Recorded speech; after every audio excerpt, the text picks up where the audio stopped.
In the summer of 2004, on a long stretch of highway cutting through the dense pine forests of northern Georgia, a blue 1998 Dodge Caravan vanished without a trace.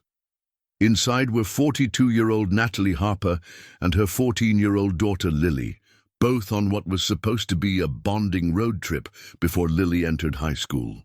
They had mapped out a week-long route through small towns, local diners and scenic detours, hoping to strengthen their connection after a rough divorce that had left Natalie feeling unmoored. According to family, they were last heard from via a cheerful voicemail Natalie left for her sister, saying they'd stopped to hike near an overlook just past Dawsonville and would be camping that night. Then silence. No phone calls, no credit card activity, no sightings, just silence. The van didn't show up in any traffic cams. Police searched the route but found no skid marks, no broken barriers, no signs of foul play. It was as if they'd been swallowed by the forest. The case sent ripples through the region and haunted every parent who heard the story. Over the years, dozens of search parties combed the woods. Drones, bloodhounds, volunteers, nothing. Only speculation remained. Were they carjacked? Did Natalie lose control on a sharp curve and plunge into a ravine? Or had they willingly disappeared to start over? But the mystery deepened when, nearly 2 decades later, firefighters battling a fast-moving blaze in the Chattahoochee-Oconee National Forest stumbled across something strange. A partially melted license plate embedded in the base of a tree. Nearby, charred debris, a mangled vehicle axle, a scorched hiking boot. And then, in the glove box of a melted vehicle buried under ashen roots, an old weathered road map, torn down the middle.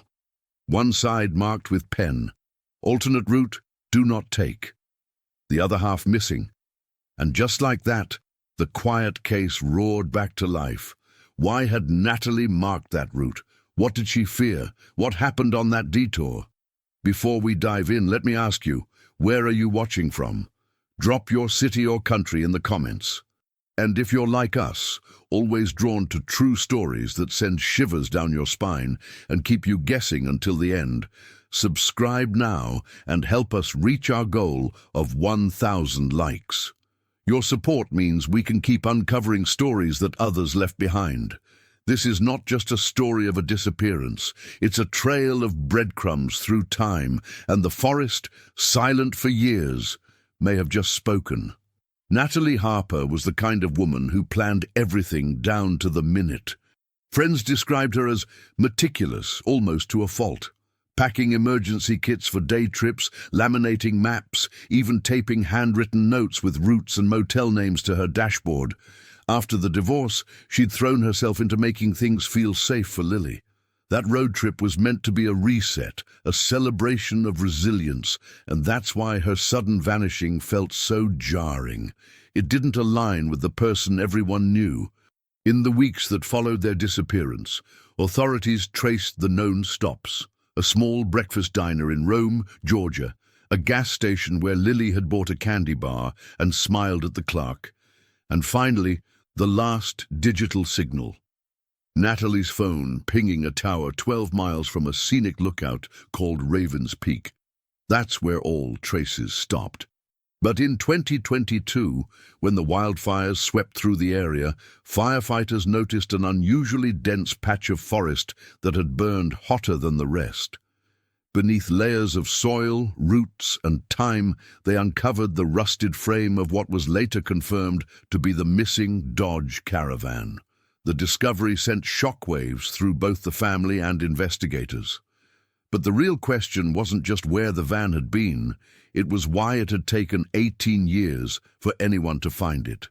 Investigators reopened the case with fresh urgency. The map found in the glove box became the centerpiece. It had several towns circled, some crossed out. But what drew everyone's attention was a small handwritten note at the bottom. Don't trust him. Meet only if necessary. The handwriting was Natalie's. That line changed the tone of everything. Suddenly, this wasn't a simple case of a wrong turn or an accident. There was intent, fear, a decision. The note hinted that Natalie might have felt threatened, but by whom? A boyfriend? A stranger on the road? A hitchhiker? Or perhaps someone from her past? Investigators questioned old friends and family members again. Some recalled that Natalie had been anxious the week before the trip. One close friend even said she'd mentioned being followed during a visit to a park near her home, but nothing had been taken seriously at the time. Meanwhile, forensic teams analyzed the remains of the van. There were signs of fire damage, yes, but also something more disturbing. The rear window had been shattered from the inside. That detail haunted detectives. If the fire hadn't destroyed it all, what else might they have found? No skeletal remains were recovered, which only added to the mystery. Had Natalie and Lily escaped before the fire? Had they been taken elsewhere, or had nature simply consumed the rest? One firefighter who helped uncover the van later said, "That part of the forest, it didn't feel right. The silence there was heavy, like it was holding on to something. The forest, it seemed, was keeping secrets." Detective Valerie Moss had worked cold cases for over a decade, but something about the Harper case unsettled her from the start. When the fire crew discovered the van, she was among the first to arrive on scene, her boots sinking slightly into the scorched soil as she examined the twisted frame. The sight of the torn map in the glove box, with those words, "Don't trust him," looped through her thoughts like an echo that refused to fade. The handwriting was confirmed as Natalie's, and that meant she had written it shortly before vanishing. But who was him? That question became Moss's obsession. She ordered a full background check on Natalie's ex-husband, Robert Harper, despite no history of violence or threats. He was quickly ruled out. He had been out of state during the disappearance and had cooperated fully for years. Moss then turned her attention to Natalie's last known communications. Phone records revealed several short calls to an unlisted number the night before the final GPS ping. The number was eventually traced to a burner phone purchased at a small electronics shop 3 towns away. Security footage showed only a blurry figure with a baseball cap. No clear ID. Another dead end. Moss visited the last gas station where Natalie and Lily were seen. The clerk remembered them clearly. The girl bought a candy bar and gum, he recalled. The mom looked stressed, kept glancing at the door like she was waiting for someone. That detail stood out. Why would Natalie be nervous at a gas station in the middle of a sunny afternoon? Reviewing the CCTV footage, Moss spotted something chilling. A dark SUV pulling into the station minutes after Natalie's van left. It didn't get gas. It didn't stop. It just paused, as if watching. The driver never exited the vehicle. The plate was obscured with mud. Moss tracked down every report of suspicious vehicles in the area around that time. Most led nowhere. But one call stood out, filed by a camper who had seen a similar SUV parked off a fire road near Ravens Peak days before the disappearance. That road had long since been overgrown, but Moss and a team of search and rescue volunteers hiked the trail, cutting through thick brush until they found the clearing. At first, nothing seemed unusual. But then someone spotted the remains of an old tarp, shredded and half-buried. Beneath it, an old thermos, cracked sunglasses, and a pink shoelace with a charm, one that matched a pair Lily had been wearing in a photo taken a week before they vanished. Moss's heart pounded. It wasn't proof of foul play, but it was something, more than they'd had in years. She marked the coordinates and brought in cadaver dogs. Nothing, not even a scent. It was like whoever had been there had vanished too. Back at the station, Moss spread the map from the glove box across her desk again. The town names circled were seemingly random, except for one, Oak Hollow, a tiny, unincorporated area nestled between forest and farmland, barely visible on modern maps. It wasn't a tourist spot. It wasn't on their route. So why was it circled twice? She felt the answer was buried there, in that town, or in what surrounded it.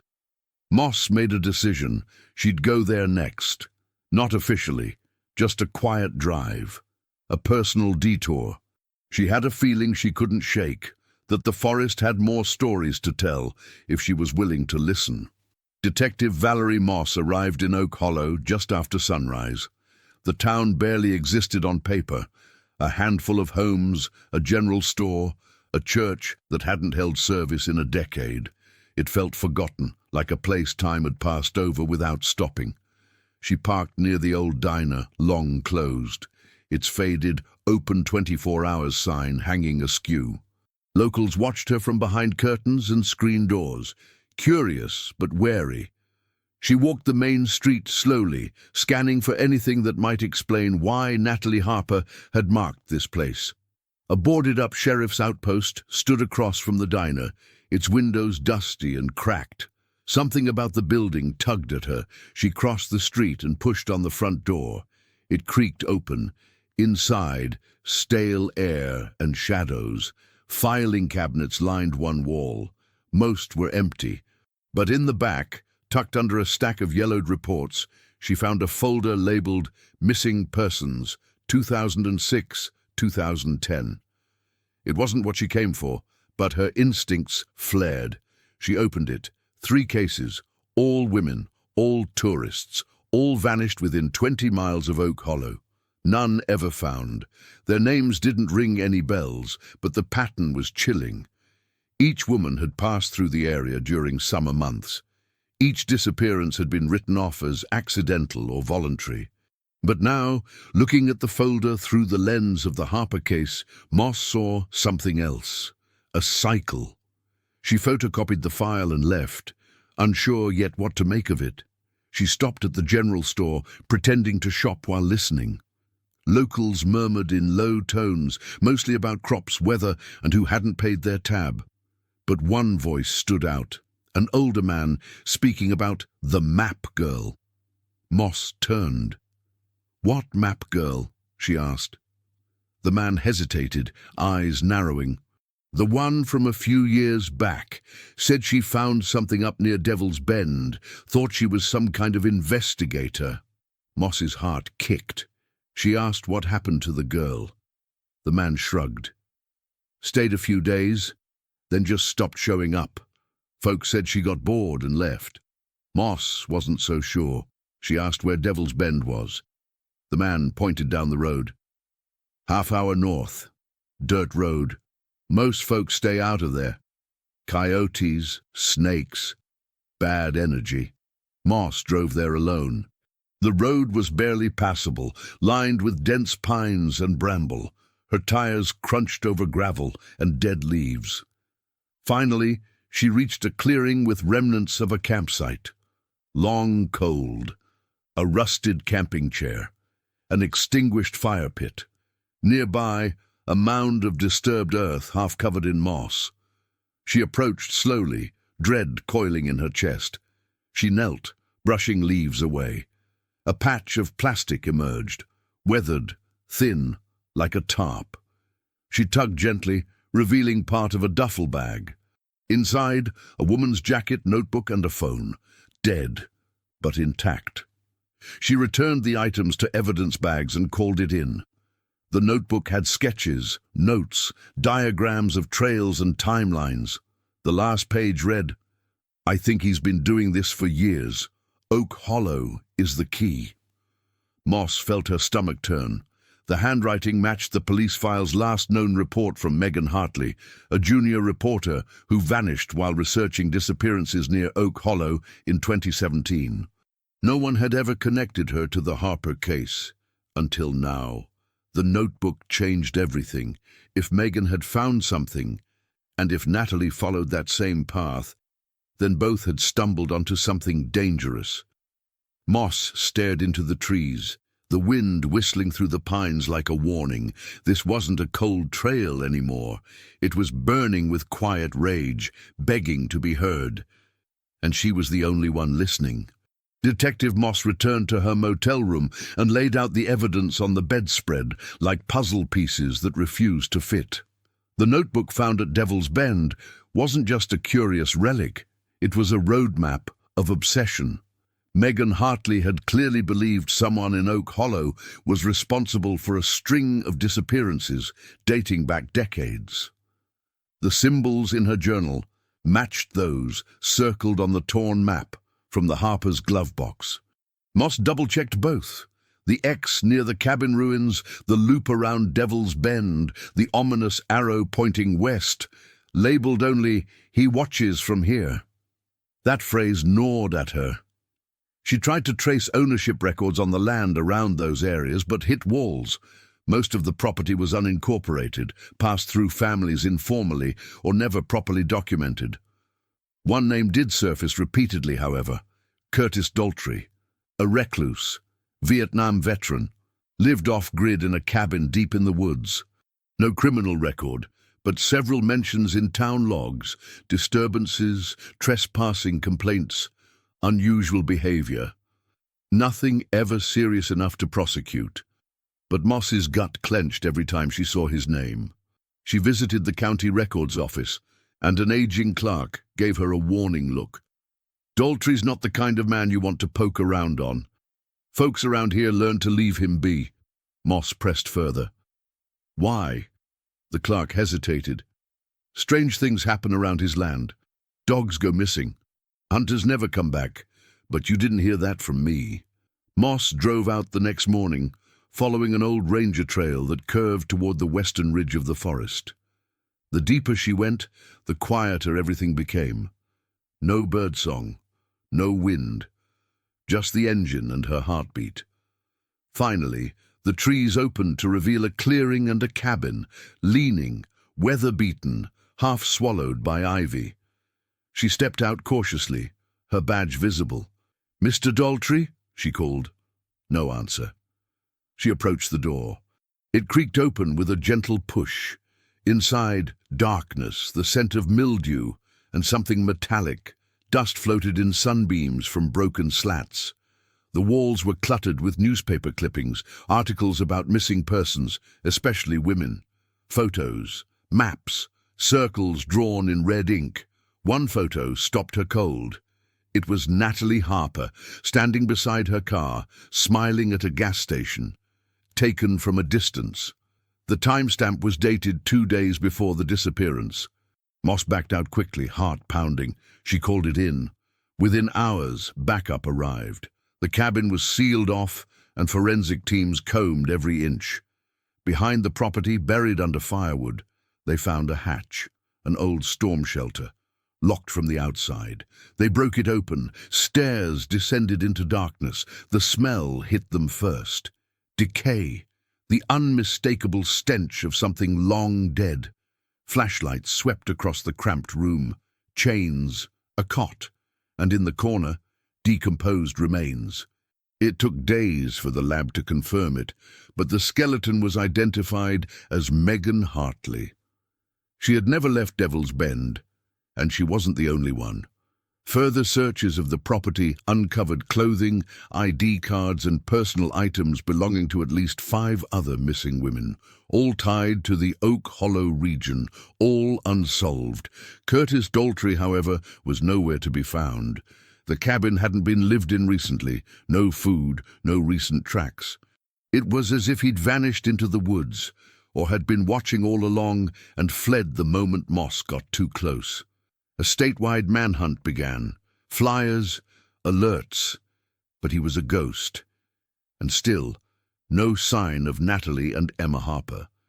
The pieces were coming together, but the picture remained incomplete. Moss knew this wasn't over. Somewhere in those woods, the last truth waited, and she wouldn't stop until she found it. Word of the discovery at Curtis Daltrey's cabin spread like wildfire across the region. Local news vans descended on Oak Hollow, and the once quiet town was thrust into a media frenzy. But even with national attention, the most pressing question remained unanswered. Where were Natalie and Emma Harper? Inside the sheriff's office, Detective Moss sat at a conference table strewn with maps, evidence logs, and forensic reports. Her focus had narrowed. The torn map from the glove box was the key. Megan Hartley had marked specific locations for a reason. Moss believed Natalie had stumbled upon something during their road trip, maybe even the same theory Megan was chasing. She stared again at the journal entry that chilled her the most. She heard the sounds. She thought it was the wind, but I know it wasn't. Could Natalie have seen or heard something near the Ridge Trail? Was that why her last voicemail sounded rushed? Why she never made it back to town? The forensic team confirmed the map fragment was genuine and likely torn in panic. The edge was jagged and the ink was smudged, as if someone had tried to circle a location just before dropping it. But what stood out most was the trace of blood on the corner. Moss sent it for expedited testing. While she waited, she went through every known missing person case within a 50-mile radius from the last 30 years. A pattern emerged. Women, hikers, lone campers, always in summer or early fall, always within the shadow of the ridge. She called in a profiler from the FBI. He studied the journals, maps, and crime scene photos from Daltrey's cabin and concluded what Moss feared. This wasn't random. It was calculated. A predator with a territory. Daltrey may have been the collector, the profiler said, but someone else could have been the hunter. The idea of two people involved made Moss's stomach turn. Could that explain the long gaps between disappearances? Could there have been more than one cabin? That same afternoon, lab results came in. The blood on the map fragment belonged to Natalie Harper. It was the first definitive sign she'd been in the woods. But it also raised more questions. Why hadn't more of her been found? If she had died near the area, animals or time would have scattered remains. But there was nothing, not a single trace of Emma either. Moss authorized a new aerial search using heat-mapping drones, hoping to find hidden structures, bunkers, storm shelters, even natural caves. That night, she received an anonymous tip through the Sheriff's Department hotline. A grizzled voice said only this: "You're looking in the wrong valley. Check the place with the burned-out church. That's where he took the others." The line went dead before tracing. Burned-out church? Moss combed through historical property records and old topographic maps. Sure enough, there had once been a small mission-style church nestled in a lower valley, abandoned since a lightning fire in 1986. It wasn't on any current tourist trail, but it sat eerily close to another red X on Megan's journal map. The following morning, Moss and a small team of deputies and search dogs hiked toward the site. The forest grew denser the closer they came, the light dimming beneath the canopy. The charred ruins emerged in a clearing, just a crumbling stone foundation, fragments of stained glass, and a collapsed bell tower. The dogs reacted instantly. Whining, digging, barking toward a patch of overgrowth behind what remained of the altar. Moss's heart raced. The team began clearing brush and branches until they uncovered a trap door, rotted, half-buried, sealed with rusted iron nails. Moss looked around the silent forest. No sound, no movement. Then she gave the order, "Open it." The hinges groaned, and a stench rose that confirmed what they feared. Something or someone had been buried here. The air that escaped the trapdoor was thick with decay, damp earth, and something harder to name, fear that had been sealed in for decades. As the deputies shone their flashlights into the dark space below, the beam revealed a narrow wooden staircase, warped by time, descending into a dirt-lined chamber. Detective Moss went first. Each creaking step felt like entering another world, one separated from sunlight and reason. At the bottom, the chamber widened. It wasn't just a bunker. It was a room. Makeshift walls built from a salvaged wood and stone. Rusted nails protruded at odd angles, and there, along the far wall, a line of metal hooks, 6 of them, embedded in a beam. Beside them, decayed pieces of fabric. Moss leaned in. A torn piece of a child's sweater, a shoelace, a braid of hair tied with a blue elastic band. One of the deputies gasped. In the far corner sat a wooden crate, partially buried in soil. They unearthed it carefully. Inside, under a layer of mildew-stained fabric, were photographs, hundreds of them, some faded beyond recognition, others horrifyingly clear. Girls, women, mothers with daughters, posing in what seemed like forced stillness. Many were crying, some weren't. A few bore expressions too blank to interpret, and then Moss found one that froze her in place. Natalie Harper, eyes red, face dirty, her arm protectively wrapped around a terrified Emma. The timestamp on the photo, August 7th, 2020. That was the day they vanished. There was more. Tucked under the photo, a bundle of handwritten notes, journals belonging not to Megan Hartley or Daltrey, but to someone else entirely. Someone who wrote about guarding the forest's purity, about collecting those who strayed too far from safety. One entry stood out. "The child is quiet now. She likes the humming. Her mother won't stop crying. I'll wait until the moon rises. Then I'll feed the fire."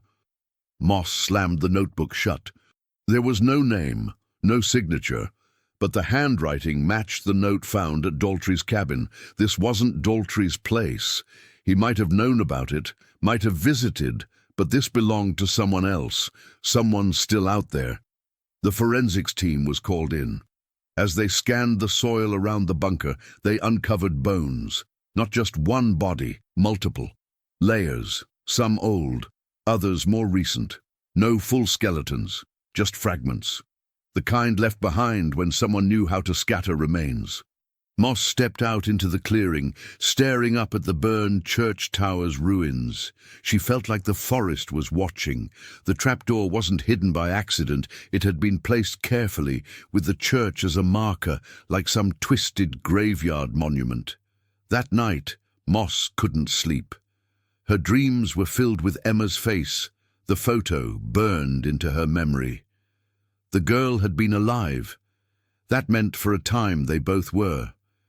But there were no remains that matched them yet. That opened a chilling possibility. They were taken here, but maybe not buried here. Maybe they had escaped, or worse, maybe they were moved somewhere else. Moss reviewed Megan's journal again. One sentence echoed in her mind. Not all the red X's are graves. Some are doors. She traced the red marks on the map. One was near the church, another near a deep ravine called Bender's Hollow. She looked it up, nearly inaccessible. A local legend said a witch once lived there. Superstition had kept people away for decades. Moss didn't believe in witches, but she did believe in predators who used legends as shields. She packed her gear before sunrise. She'd lead the next search herself. Because now it wasn't just about Natalie and Emma.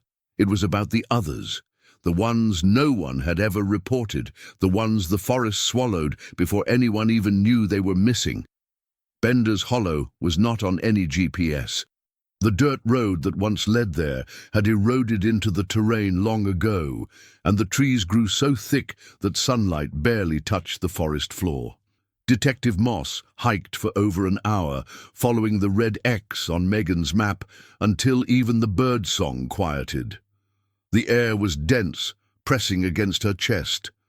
At last, she reached a narrow path that curved downward, marked only by a moss-covered stone shaped like an arrow. It was too deliberate to be nature. As she descended, the temperature dropped. The sound of her own breathing grew louder. Then she saw it, an opening carved into the earth, framed by stones like crude sentinels. She stepped inside cautiously.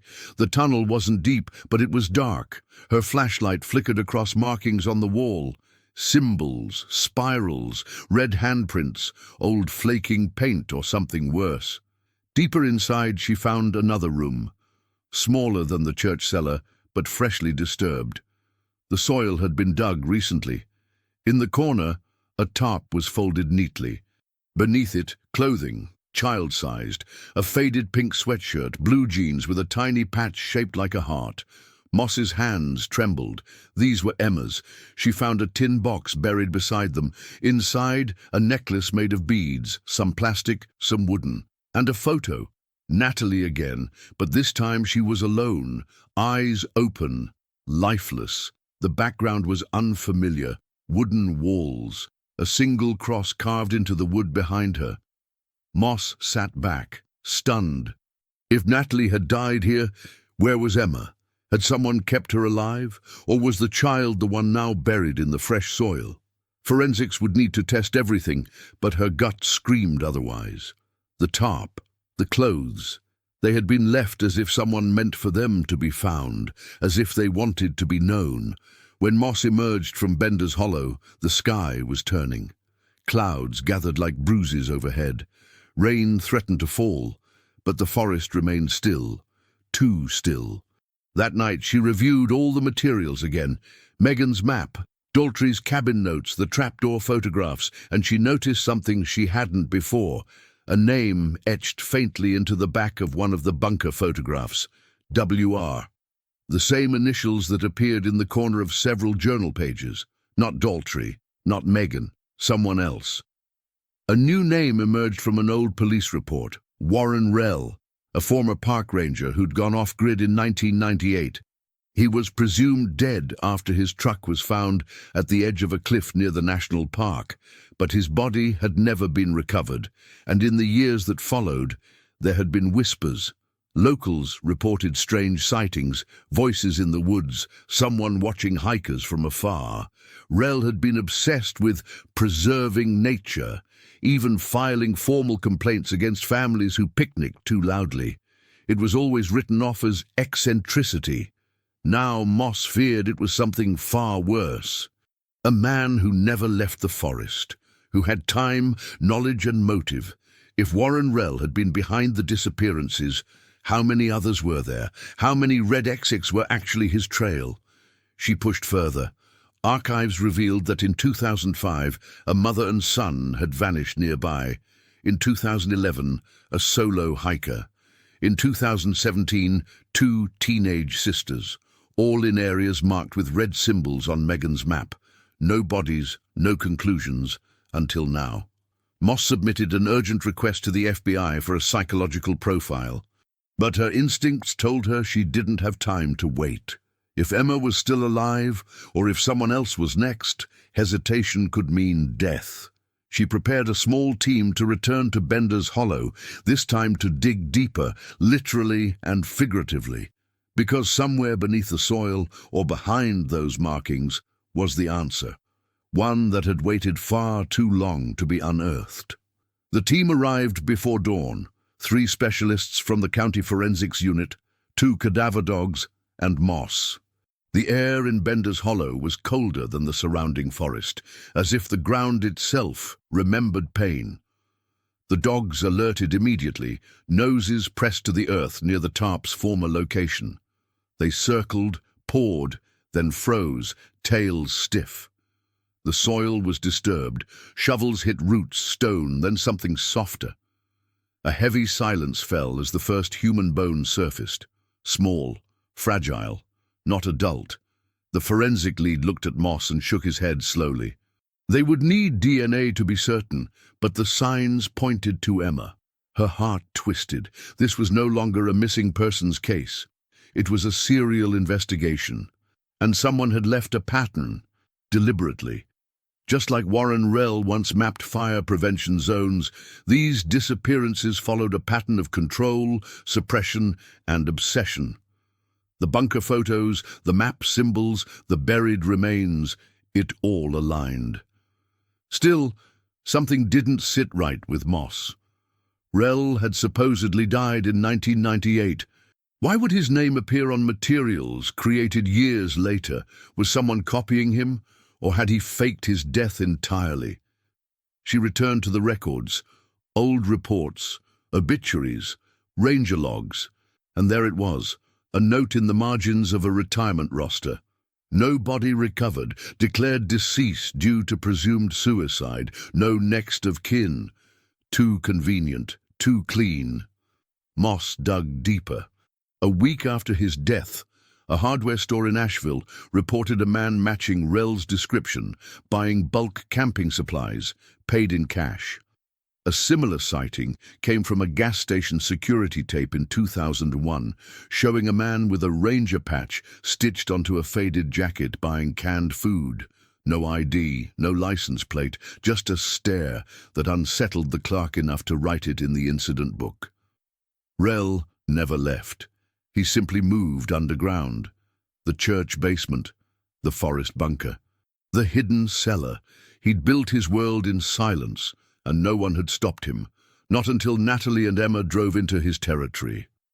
Moss followed this theory to a chilling realization.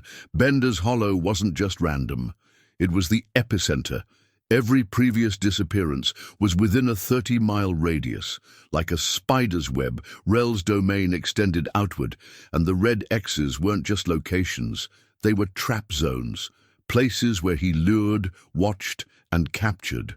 But why had he left Emma's belongings visible? Why bury her so shallow? A mistake, guilt, or a message? The forensic team found another clue. Beneath Emma's remains, wrapped in a plastic bag, was a VHS tape, labeled simply R6. Moss held it in gloved hands, old, dusty, but intact. Back at the station, they found a player. As the screen flickered, static gave way to grainy footage. A woman, Natalie, tied to a chair in a wooden room. Her face was bruised, but her eyes were defiant. She whispered something the mic didn't catch. Then a man stepped into frame, only his outline, broad shoulders, ranger uniform, no face shown. The camera cut. Then came another clip.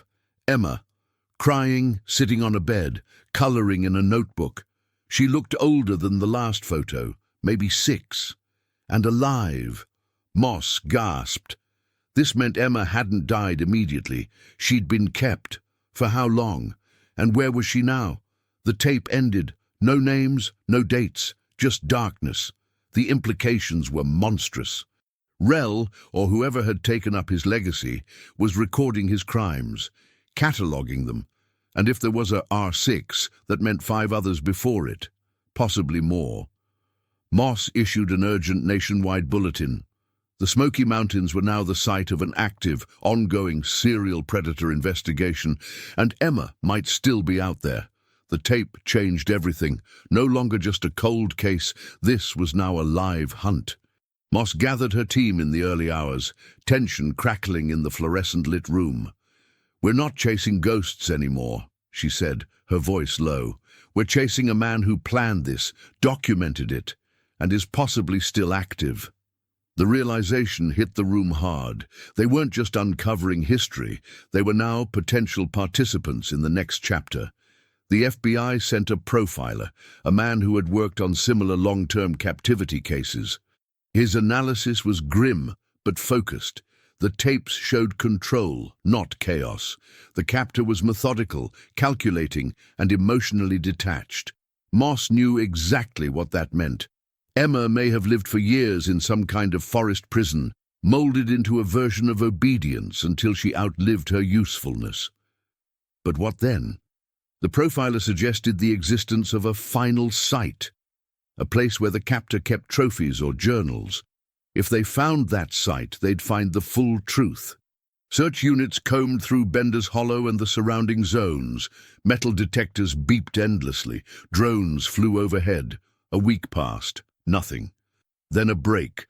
One of the cadaver dogs led its handler to an old wooden fence, half swallowed by moss and vines, miles from the tarp site. Beyond it was a depression in the earth, almost perfectly square.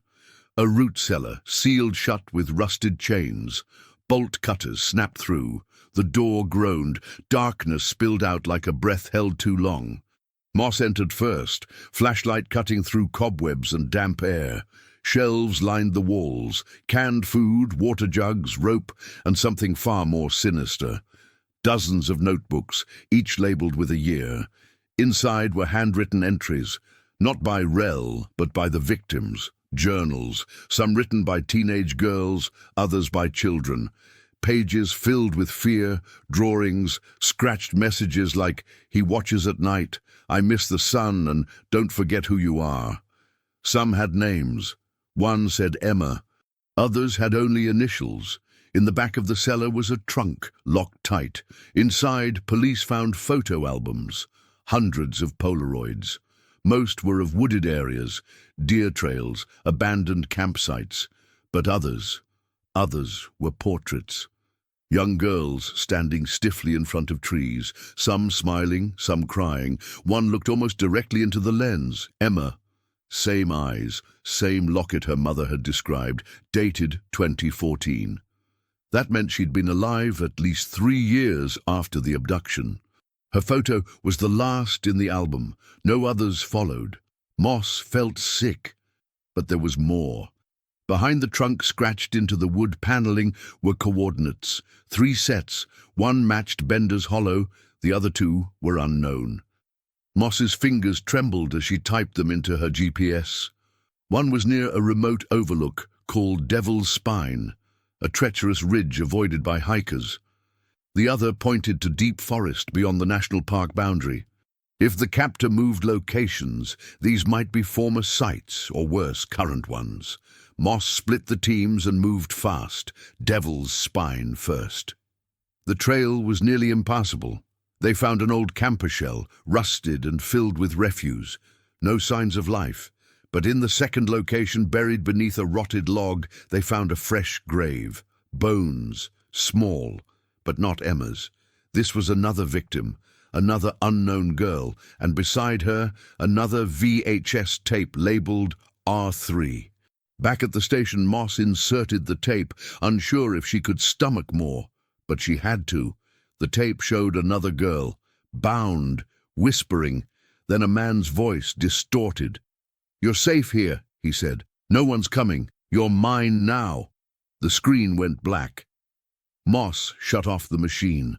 A storm had been hiding in the woods for over 2 decades, and no one had noticed. Now it was her job to find the eye of it. The discovery of the second tape sent a ripple through the task force. The presence of a second girl confirmed what Moss had begun to fear. Emma and her mother weren't the only victims. This wasn't a single abduction. It was a pattern, a system. The way the graves were hidden, the way the tapes were labeled, it all pointed to an organized methodology, almost ritualistic. Moss called in the behavioral analysis unit.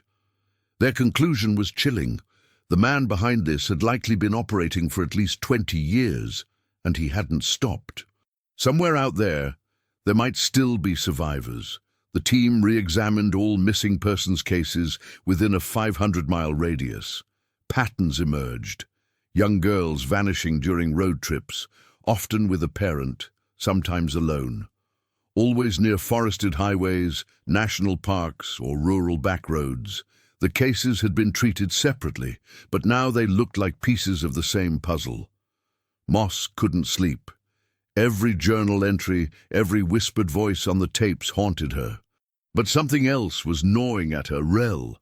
His name appeared only once, whispered by the girl in the second tape. "He said Rel will come," she had muttered, voice cracking. It wasn't a name the captor used for himself. It was spoken like a warning. A second person or a persona? They dug into the phrase and cross-referenced it with folklore, park ranger logs, and even local ghost stories. That's when they stumbled on the Appalachian Whispers, the legend of Rel, a forest demon said to mark his land with bones. It was dismissed as myth. But Moss now suspected it was a name the captor had adopted, hiding behind local superstition. Psychological cover.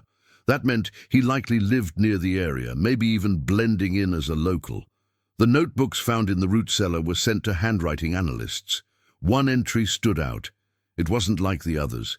The penmanship was cleaner. Adult. The message read, "They are not mine, but I keep them. The forest forgets what man hides." No signature. But the style matched a series of letters sent anonymously to police stations in the 2000s, detailing supposed forest crimes.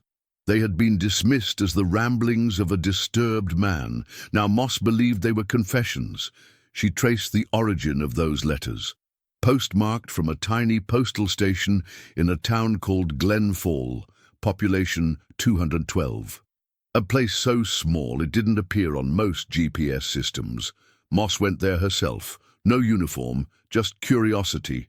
She visited the general store, talked to the owner, mentioned old legends. One name kept coming up, Eldon Parrish, a recluse who'd lived in a hunting cabin 2 miles into the woods. Said to be odd, always alone, didn't use electricity, but friendly. Offered smoked meat to hikers, claimed he was watching the woods for the old ways. The sheriff never investigated him. No complaints. But he moved away in 2018, just vanished, left everything behind. Moss visited the cabin. It was abandoned but not empty. Inside, dust-covered shelves filled with forest maps, some marked with red X's. An old radio still worked. In the fireplace, half-burned photos. A girl's face, unmistakably Emma. Moss's heart pounded. She called it in. Forensics would take days, but this was the closest they'd come to a suspect. Behind a wooden panel, Moss found something else, a trapdoor. It creaked open to reveal stairs descending into earth. The air changed, damp, heavy. She descended alone, flashlight trembling. The room below was stone-lined, cold. On the walls, symbols carved by hand. And in the center, a table, chains, a book. Moss opened it. Dates, names, drawings. One page simply read, "She woke up, she ran." That was dated 2020, 2 years after the last confirmed photo of Emma. The implication hit like a thunderclap. Emma might have escaped. And someone was still hunting her. Moss didn't climb out of the underground room immediately. She stood there, flashlight beams shivering against the carved walls, the air dense with mildew and memory. The book she held wasn't just a record, it was a manifesto. Page after page revealed something darker than she had ever imagined. Each entry detailed movements, behavior, reactions of the girls he had taken. Notes on how they responded to certain phrases, foods, environments. It was clinical, chillingly detached. But then the tone shifted. Around the entries from 2020, the writing became erratic, paranoid. There were scribbled warnings. She walks still, and the one who escaped sees through trees. Moss flipped back to the page that read, "She woke up, she ran." The date was only weeks after Emma's last known photograph. If that photo was taken near Eldon's cabin, and all signs pointed to that, then Emma had been alive at least a year after the search was called off. But how had she escaped? And where had she gone? Moss radioed for backup. She didn't want to touch anything else before the forensic team arrived. But she snapped photos, every page, every carving, every object in that grim cellar. When she climbed back into the cabin's main room, she noticed something odd. A deer skull mounted above the door had a slip of paper tucked into the eye socket. Carefully, she removed it. It was a page from a children's book, The Girl Who Listened to the Trees. It was a real book, one Emma's aunt had mentioned in an interview years ago. Emma used to read it aloud in the back seat during road trips. The implication was direct. Emma had been here and she had left a sign. But for who? Moss's mind raced. If Emma had escaped, why hadn't she surfaced? Why hadn't she contacted her family? Unless she couldn't. Or worse, she was still hiding. Somewhere in the vast wilderness, still afraid, still running. The task force moved in that afternoon. The entire cabin and surrounding woods were secured. Cadaver dogs were brought in. Nothing else was found below ground, but one of the dogs led a ranger toward a nearby ravine. There, buried beneath a pile of brush and stone, was a tarp. Underneath, a shallow grave. Inside, the decomposed remains of an adult woman. The forensic team estimated she had died roughly 3 years earlier, possibly 2021. Next to the body was a small music box, rusted, but still intact. When opened, it played a soft, haunting tune. Moss recognized it. It was the same melody hummed by the girl in the second tape. They had found the second victim, but the timeline was wrong. Emma's escape had happened before this girl was taken. That meant the captor had continued after Emma fled. He hadn't been deterred. If anything, he'd gotten more reckless.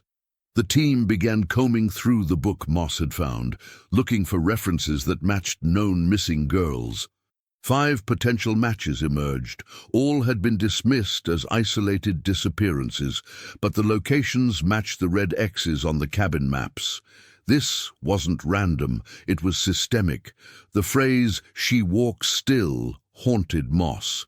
What if Emma hadn't just escaped, but had begun watching him, tracking him? Could she have been the one who left the map in the glove box, or was it a desperate signal before she disappeared again? Moss requested a nationwide alert. Emma's photo was re-released to the public with an age progression rendering. Social media erupted. The story gained traction again. Tips poured in. Most were dead ends. But then a call came from a park ranger in Tennessee. A girl matching Emma's description had been spotted alone weeks ago, hiking through the edge of the Smoky Mountains. She was barefoot, carrying a book. When asked if she needed help, she smiled and said, "The forest is listening." Then she vanished into the trees. Moss's breath caught in her throat. Emma was alive, and maybe, just maybe, she was leading them somewhere. The report from the Tennessee Ranger lit a fire under the task force. If Emma had truly been seen, then she wasn't just surviving.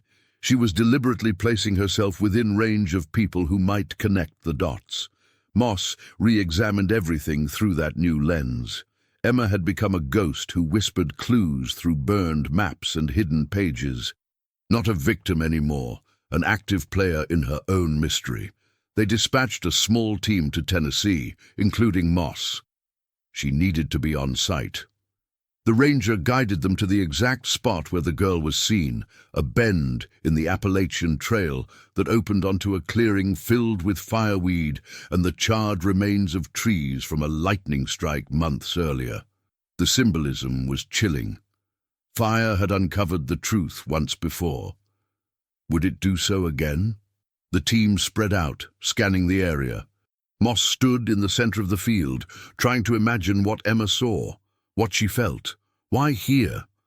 She turned slowly, eyes scanning every tree, every rock, until she noticed something etched into the bark of a fallen log.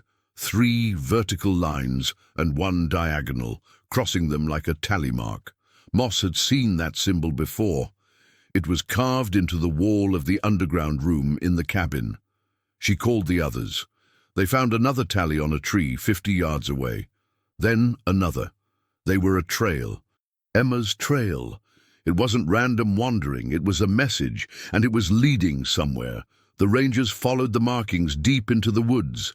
The path twisted through dense forest and overgrown ravines, always marked just enough to be seen if you were looking. Hours passed. Finally, the trail opened into a circular clearing surrounded by stone outcroppings. At the center, arranged in a spiral, were dozens of small objects: pine cones, bones, buttons, rusted keys, scraps of paper. It was like a ritual site or a shrine. At the center of the spiral sat an object wrapped in fabric. Moss stepped forward and unwrapped it carefully. It was a journal. The cover was water-damaged, but the inside pages were intact. The first line made her blood run cold. "I watched him bury her. I couldn't stop it." It was Emma. Her handwriting, her voice, she had documented everything. Page after page detailed her escape, her survival in the woods, and the guilt that consumed her for not helping the other girl in time. She had seen the burial from a distance. She had been too weak, too scared to intervene. But she never forgot. She returned to the cabin months later, when she was stronger. She stole maps, marked sites, and began planting clues. She called it the Trail of Truth. Her words weren't just journal entries. They were breadcrumbs. And now Moss held the whole trail in her hands. But the final pages were different. The writing turned shaky, frantic. "He's not gone," Emma wrote. "He watches still. He knows I'm leaving signs. If I disappear again, follow the crows." It sounded paranoid, except for one detail. The ranger who had spotted Emma said she had a crow feather in her hair. Moss looked up. Above the clearing on a high branch sat a single black crow, watching, silent. The air shifted. It felt like the woods themselves were holding their breath. Moss gently closed the journal. This wasn't the end. It was a crossroad. Emma had laid out a map of pain, memory, and warning. Somewhere she was still out there, watching, hoping someone would understand. Moss turned to the team. "We're not chasing a ghost," she said. "We're following someone who wants to be found, but on her terms." And just like that, the forest had spoken again. The journal was now the most valuable piece of evidence in the entire investigation. Not only a record of events, but a key to understanding Emma's state of mind, her movements, and perhaps even her plan. Moss took it back to the task force headquarters, where every page was scanned, transcribed, and analyzed. The words revealed more than just survival. Emma had become something else, part memory, part myth, and still very real. She referred to herself as the ghost with a map, and mentioned places no one on the team had ever considered before: abandoned ranger stations, forgotten fire towers, old civilian conservation corps shelters from the 1930s. These were the hiding places of someone who knew how to live in the margins, unseen but not gone. One location stood out: Bear Hollow Watchtower. Emma had written it in bold letters and circled it 3 times. "That's where he watched from," she wrote. "That's where I heard the radio." It was over 60 miles from where the map was found in the glove box, but it was within hiking range if someone knew the land. And Emma did. Moss and her team flew to the closest access point and began the 2-day trek toward the tower. It was rough terrain, steep and unstable in places, and the path hadn't been maintained in years.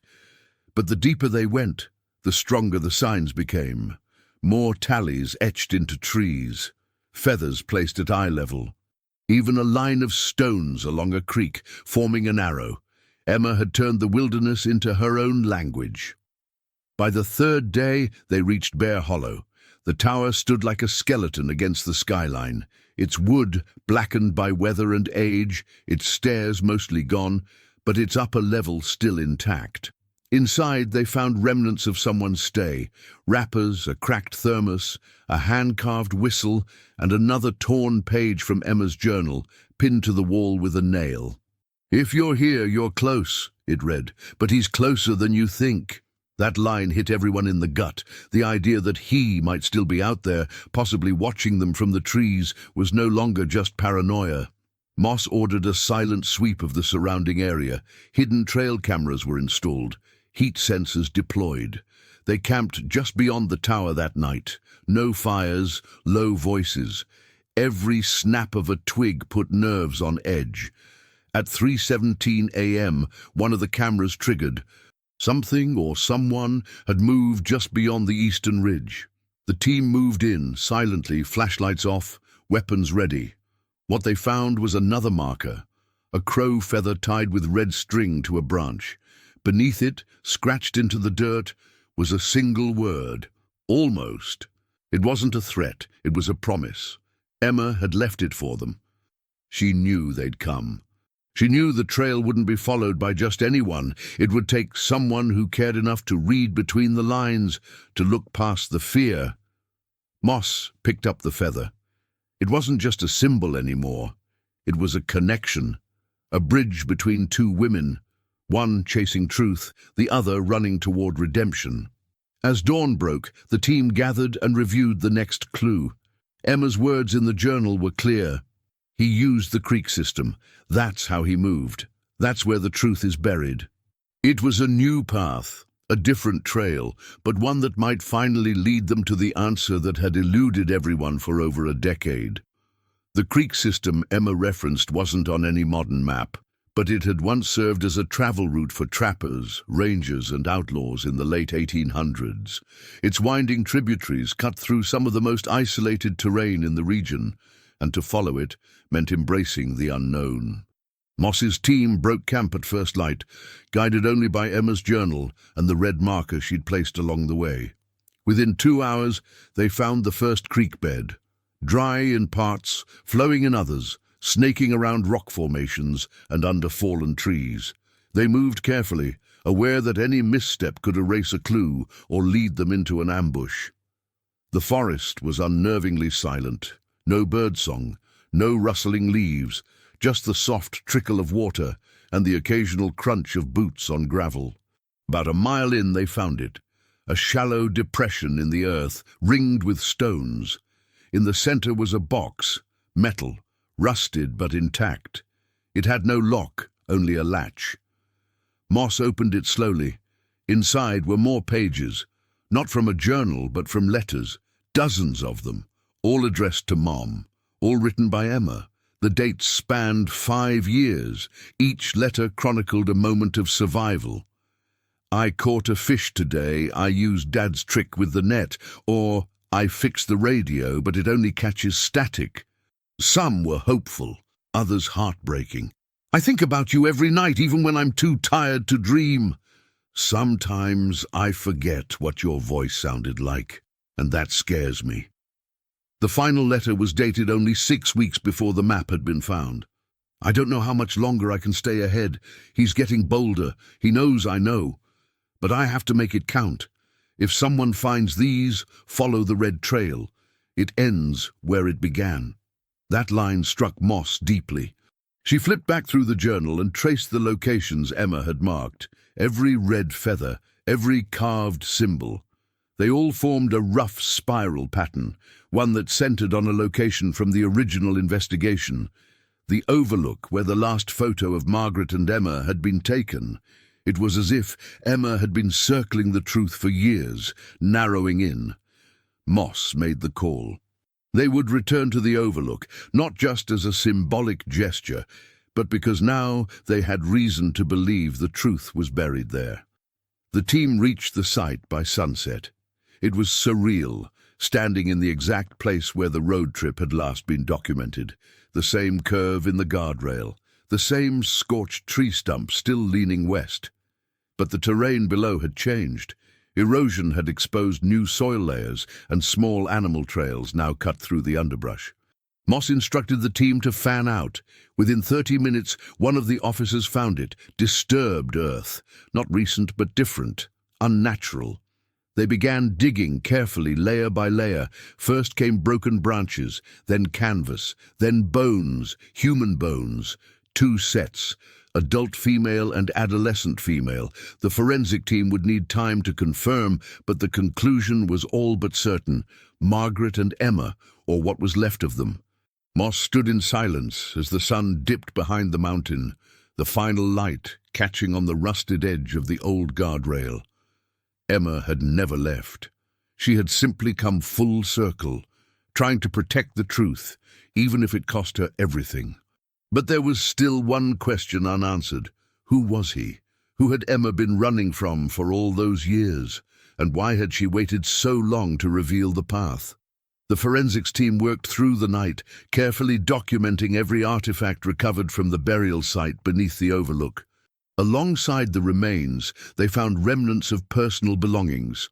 A tarnished locket containing a photo of a young Emma, a partially decomposed hiking boot that matched the one seen in the last known photo, and a necklace that Margaret had reportedly worn every day. The confirmation was somber, but vital. The bodies belonged to the missing mother and daughter. News of the discovery spread quickly. Media outlets flooded the park's entrance, while families of the victims gathered in quiet mourning. But for Moss, the investigation was far from over. Emma's journal had hinted at a third presence. He, the one she had been evading for years. Moss gathered her team for a full review. They laid out the timeline, cross-referenced every journal entry, every marker, every letter. Then they overlaid that data with park employee records, local property deeds, and historical ranger logs. One pattern began to emerge. A name: Thomas Adler. He had worked as a seasonal ranger during the summer of the disappearance. Never charged with any crime, he left the service quietly after the incident, citing personal reasons. He had lived in a cabin deep in the forest, just outside the park's bounds. It had never been searched during the original investigation. That changed now. At dawn, Moss and her team made the journey to the old cabin site. Overgrown, half-collapsed and blanketed in moss, the structure barely looked like it had once been inhabited, but traces remained. Inside, among the dust and decay, were notebooks. Dozens of them, handwritten. Some were benign, weather observations, bird sightings, but others were disturbing, pages filled with obsessive entries about the girl, her light, my forest. Moss flipped through one entry dated 3 years after the disappearance. She comes through here sometimes, always alone. I watch her from the trees. She thinks she's hiding. Another, they buried the truth on the side of the road, but I still hear them. Her voice echoes in the creek. Moss's stomach turned. This man had been watching Emma for years, playing a twisted game of cat and mouse, and Emma, aware of it, had been breadcrumbing her way through the forest, documenting hiding, leaving signs, trying to lead someone to the truth. The final notebook was dated 6 weeks before the forest fire. It ended abruptly, the last page scrawled in shaky handwriting. "She's getting close, the fire is coming. I didn't light it, but maybe it will cleanse." The implications were staggering. Had he died in the fire? Had he fled? Moss ordered a full forensic sweep of the cabin, but no human remains were found. However, there were signs of a recent presence: cigarette butts in the ashtray, a thermos with still damp coffee residue. Someone had been there not long ago. As they left the site, Moss paused at the creek's edge, listening. The silence was heavy, but it felt like the forest itself had exhaled. Emma's long battle to reveal the truth had finally reached the ears of someone willing to hear it. But the forest wasn't finished speaking yet. The final clue, the one Emma said ends where it began, still hadn't been found. And Moss knew that meant one last trail to walk. Moss returned to the ranger station with a mind racing faster than she could organize her thoughts. Everything Emma had written in her journal, her fears, her coded drawings, the breadcrumb clues, was finally aligning into one coherent direction. The phrase that haunted her most now was, "It ends where it began." Moss opened the original case file again, focusing on the first day of the disappearance. She reread the interview transcripts, GPS data, cell tower pings, even Margaret's roadside assistance call. One detail kept resurfacing: a rest stop just outside the state line where mother and daughter were last confirmed by a witness. According to the original report, the witness was an elderly trucker who vaguely remembered seeing a mother and girl fueling up and buying snacks. But something about the timeline didn't sit right with Moss. The timestamp on the security footage showed a delay between the fuel purchase and the vehicle's departure. 15 minutes unaccounted for. Moss pulled up satellite images of the area. Just behind the rest stop was a dilapidated visitor's information kiosk, boarded up since 1992. Overgrown trees obscured it from the main view, but its roof still peeked through the canopy. With her team, Moss drove back out, retracing the exact route from the original road trip. At the rest stop, she walked past the convenience store and down a gravel path until she reached the old kiosk. It was barely standing, half collapsed, windows broken, graffiti covering what once were travel brochures and trail maps. As Moss stepped inside, the air was stale and thick with mildew, but then she saw it, etched into the wooden wall, hidden behind a dusty old panel, an engraving of 3 tiny mountain peaks. Beneath it, carved faintly into the wood, the words, "We start here. We end here." Moss's heart pounded. It was the same drawing from Emma's journal. Kneeling, she brushed away decades of dirt near the base of the wall. Her fingers hit something hard, a rusted tin box, sealed shut with duct tape. Carefully, she opened it. Inside was a final note, folded and fragile from time. Written in the same handwriting from the journal, it read, "If you found this, I made it. I wasn't sure I'd ever be able to finish the story. But if you're reading this, someone cared enough to keep looking. His name was Tom. He followed us for months. I knew he'd find us eventually. I was trying to keep Mum safe. I wasn't fast enough. But now you know. Tell her story. Tell mine." Emma had left her last message where it all began. Moss stood silently, holding the paper as a breeze rustled the trees above.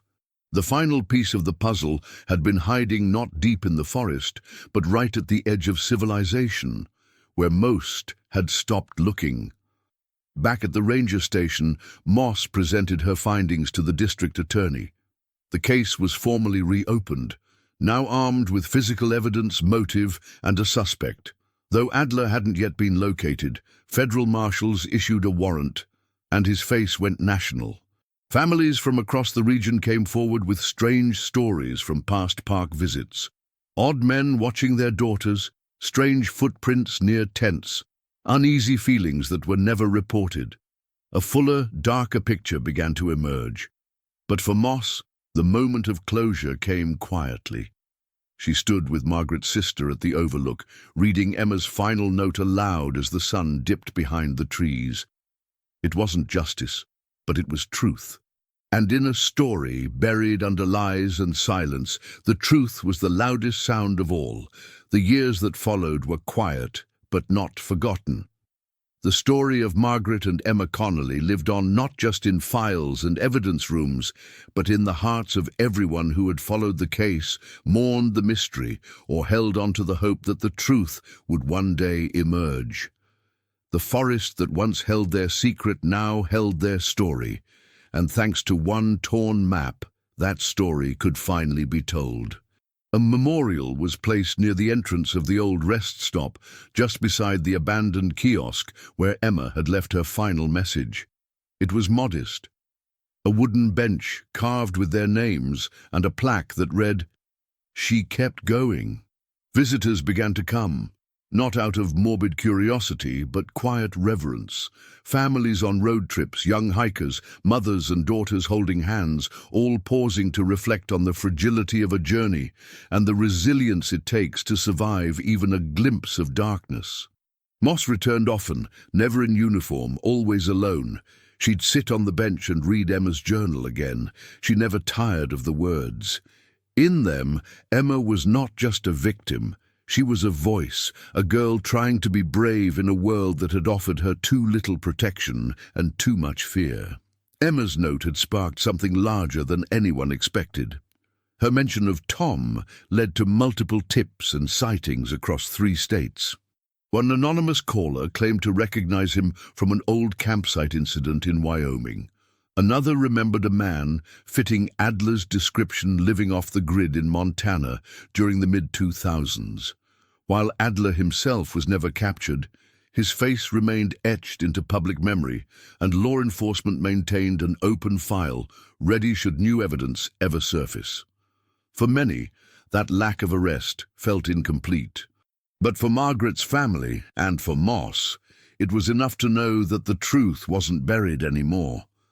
The story had been silenced for years, but now it was on record, preserved not just in digital archives, but in the minds of everyone who heard it.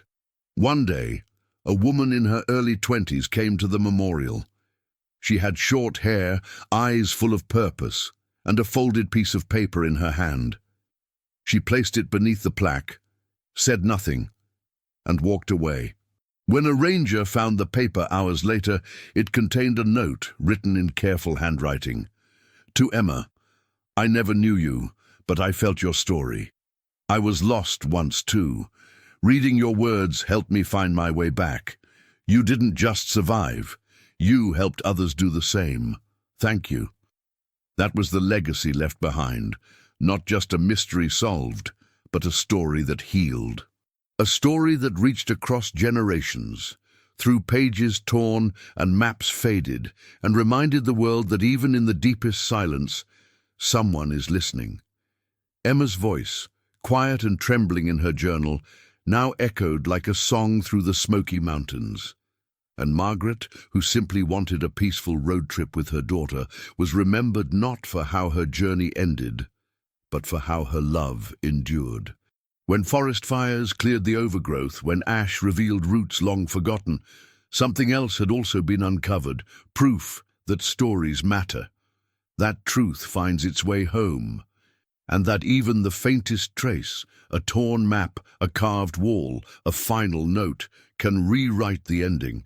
The Smoky Mountains would always be wild, unpredictable, and mysterious, but thanks to one brave girl, they would also always remember.